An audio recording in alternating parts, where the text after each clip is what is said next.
Boss season 14 का आज का एपिसोड काफी ज्यादा मजेदार रहा और हो भी क्यों ना, बिग बॉस सीजन 14 के इस वीक में घर वालों के बीच में अलग अलग चीजें हो रही है। 8वां हफ्ता है तो घर वालों को पहचान हो चुकी है कि कौन उनका दोस्त है कौन दुश्मन है। नॉमिनेशंस की प्रक्रिया हुई, नए लड़ाई झगड़े हुए, नए दोस्त बने और साथ ही साथ काफी ज्यादा मस्ती मजाक भी हुआ।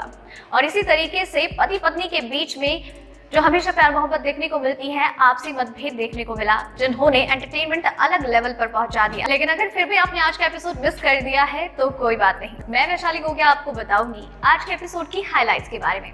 तो दोस्तों, वीकेंड के वार के बाद घर वालों की अगले दिन की सुबह की शुरुआत बेहद ही मजेदार होती है।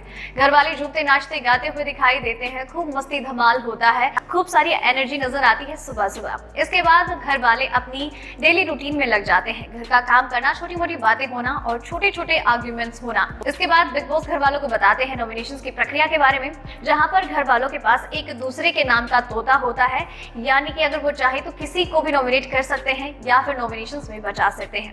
और इस बीच में घर वालों की जान अटकी हुई थी एक तोते के अंदर, यानी कि नॉमिनेशंस की अगर उन्हें नॉमिनेशंस में बचना है तो उनके नाम के तोते को सेफ होना बहुत जरूरी है।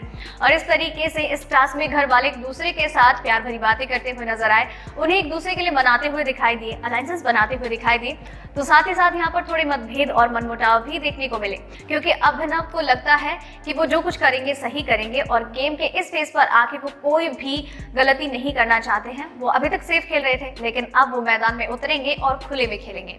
लेकिन रुबीना को इस बात से होता है एतराज। वो कहती हैं कि अगर तुम बच रहे हो तो तुम्हें दिक्कत क्या है, सेफ रहो ना, जरूरी नहीं है कि गड्ढा खोदो और उसमें खुद ही गिर जाओ।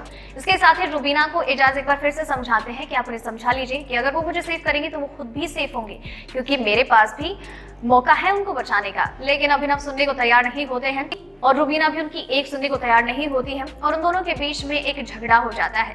इसके साथ ही घर वालों के बीच में और भी कई बातें होती हैं। जहां नॉमिनेशंस की प्रक्रिया और आगे बढ़ती है तो एजाज और राहुल जो शुरुआत से बनाए हुए थे कि भाई एक दूसरे को बचा लेंगे, वो दोनों ही एक दूसरे को नॉमिनेट कर देते हैं। एजाज को जब राहुल वैद्य नॉमिनेट करते हैं तो गुस्से में वो उन्हें कहते हैं कि तूने इतनी देर से बातचीत की और लास्ट मोमेंट पे आके तूने अपनी बात से बदल गया, मुझे नॉमिनेट कर दिया। तो ऐसा ही आदमी है, डबल ढोल की टाइप्स, फेक पर्सन जो कभी भी कुछ भी कर सकता है, जिस पर भरोसा नहीं किया जा सकता है। तो वही राहुल वैद्य का भी कहना होता है कि अगर मैं आपकी सुन रहा हूँ तो आपकी रेस्पेक्ट करता हूँ, इसलिए ना कि आप अपने आप को सुप्रीम समझे। आपने जो कहा आपने किया और मेरी जो मर्जी थी मैंने वो किया, मैं खुद के लिए खेल रहा हूँ, आपके लिए नहीं खेल रहा हूँ। और इस तरीके से उन दोनों के बीच में नॉमिनेशंस को लेकर और भी सारी बातें होती हैं। एक दूसरे पर कई आरोप लगाए जाते हैं, पुरानी बातों को सामने लाते हैं और एक दूसरे पर खूब वार करते हैं, खूब लड़ते झगड़ते हुए दिखाई देते हैं।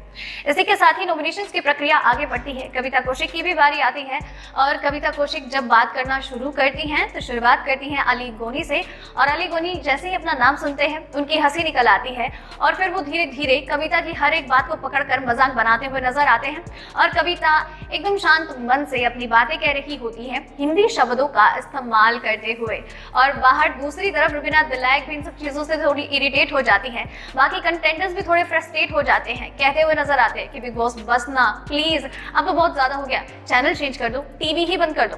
वो लिविंग एरिया छोड़कर जाने को तैयार होते हैं, कुछ घर वाले तो निकल भी जाते हैं। और इन सब सिचुएशन से अनजान कविता कौशिक को बाहर ये सारे सदस्य मिलकर मॉक कर रहे होते हैं। तो दोस्तों, ये थी आज के एपिसोड की हाइलाइट्स। उम्मीद करती हूँ आपको पसंद आई होगी और आपके लिए इसी तरीके से हर रोज हर एक एपिसोड की हाइलाइट्स, बाकी दूसरी खबरें और अपडेट्स लेकर आते रहेंगे। आप बस चैनल के साथ बने रहिए। धन्यवाद।